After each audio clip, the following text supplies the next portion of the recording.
Hi, it's Robin Sharma. Well, welcome to this episode of Ask Robin. And if you're wondering what's Ask Robin all about, basically from time to time on my Facebook page, I'll say, ask me some questions for the Ask Robin episode. And then I'll actually record my answers to your questions and then I'll post the video with my answers on my Facebook page. So I'm gonna get right into it. Welcome to this episode. And question number one.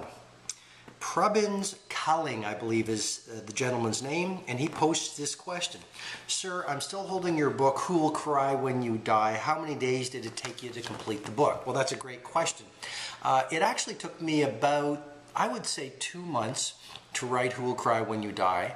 And really, the main idea that I was trying to get at in that book was, you know what, a lot of us, we live our lives as if we have all the time in the world. And then it's only when we get close to the end or we connect with our mortality that we sort of press the pause button in our lives and we ask ourselves some of the bigger questions, which is, did I live my values? Was I authentic? Did I create some value for people? Did I enjoy the process? But by then often it's too late. So great question. Next question is from Sandeep Rupra Gill. And again, he posted this on my Facebook page and I'm going to answer his question. Hello, sir. Everyone has hidden fears which are limiting factors in individual growth, like lack of self-confidence, public speaking, an exam fear. Please enlighten us on your ideas on how we can overcome fears. Very simple idea, worked so well for me and so many of our clients. Do the thing that most frightens you. I know that's a really obvious line and it's a cliche because it's true. Every single time you embrace something that you were frightened to do, you take back the power that you gave to that fear. So if you're afraid of public speaking, do that first speech. It might not be fantastic, but because you did what you were frightened to do, you'll grow in power. Do it again, you'll grow in more power. And you keep on doing the thing that frightened you until eventually what once frightened you literally creates no stress or fear at all.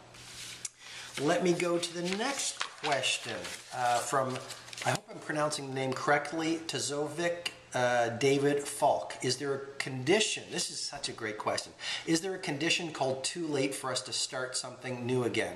Can an adult restart again? I'm talking about age 45 plus. What an awesome question. Here's the insight that I'm going to offer to you. If you want to, let's say, learn a new skill, maybe it's painting, maybe it's football, maybe it's skiing, maybe it's public speaking, you're going to get to the end of 12 months anyway, but if you start today, you'll get to the end of the next 12 months learning more about that skill. So what I'm suggesting to you is it's never too late to start again. Don't even let that idea into your mindset.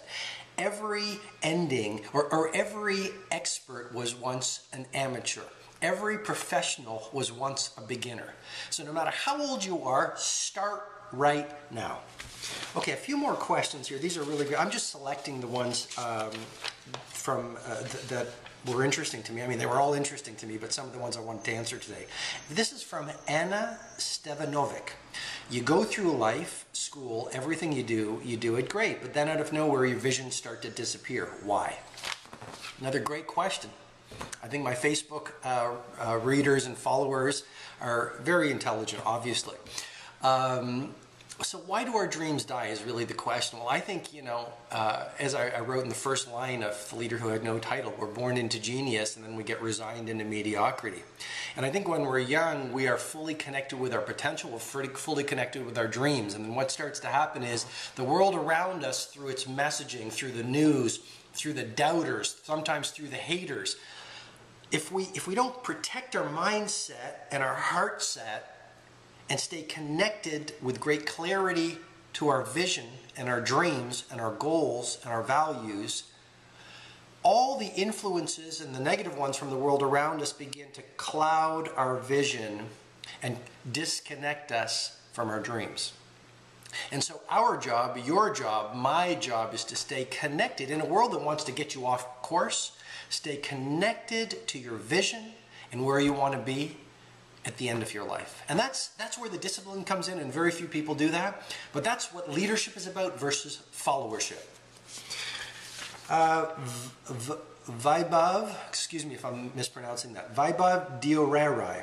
Hello, sir. Another question. You told that one does not need any title to lead. Everyone has potential to lead. I want to ask, what is it which prevents a person from realizing the leader within himself? Great question. Well, I think it's just the idea. I mean, you can transform your life and your work with an idea. I mean, the transformation lies in new awareness.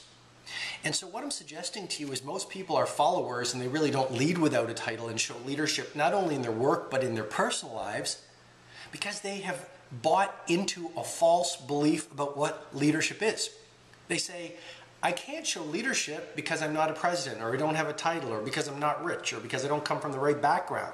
And what I'm encouraging you to do in The Leader Who Had No Title is simply remember that the very fact you are alive today means you can show leadership.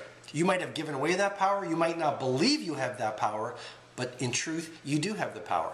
You have the power to inspire other people. You have the power to innovate. You have the power to leave everything you do better than you found it. You have the power to make a difference. You have the power to contribute. You have the power to create value. That's all leadership.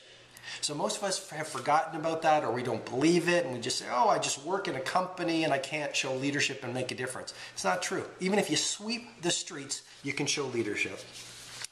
Another question from Brian Smith. When it comes to lead without a title, I know you emphasize lead where you are planted, but what if where you are currently is not where you want to be?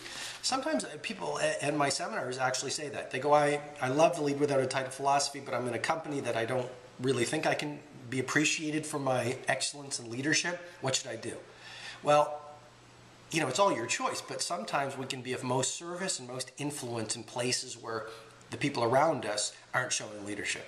I mean, that's where you really get to, you know, Gandhi, for example, or business leaders in difficult times. I mean, Netflix is going through some challenges right now. And so Reed Hastings, the CEO, I mean, he gets to show leadership in this time of disruption when he sort of made a strategic mistake in terms of raising prices and not explaining it to his customers. Now is when he gets to show leadership, versus in a situation where it's easy to show leadership. So Brian, I would say if you're in a difficult situation where the people around you maybe are showing a followership and maybe the people you're working with don't understand what leading without a title is all about, that's a great place for you to show leadership without a title and influence people by your example. Okay, a few final questions. Artem Pivovarov. Question, do you have any movies or books that you haven't mentioned on your blog yet? I just watched Bobby Fischer Against the World. Definitely watch that documentary. Unbelievably interesting. And in terms of books, I just finished Mandela's Way. I was in Cape Town recently and I picked up this book, Mandela's Way. It's Nelson Mandela's life lessons. Awesome, awesome book. Final question goes to Maria Cholakova. What a beautiful name. In chapter 3 of The Leader Who Had No Title, you say leadership is for everyone. My question is, can anyone be a leader? My answer, absolutely. We're all meant to lead because leadership is really three things. Being inspirational, having an impact, right? And being inspiring. We can all do that. Okay? Thank you for participating, all the people. We had a lot of different questions posted on my Facebook page. Next time I post, you know, give me your questions for Ask Robin. Put in your questions, I'll record the video answers, and then I'll post them for you. Hope you've enjoyed it. I've really enjoyed it. Talk to you soon. Bye-bye.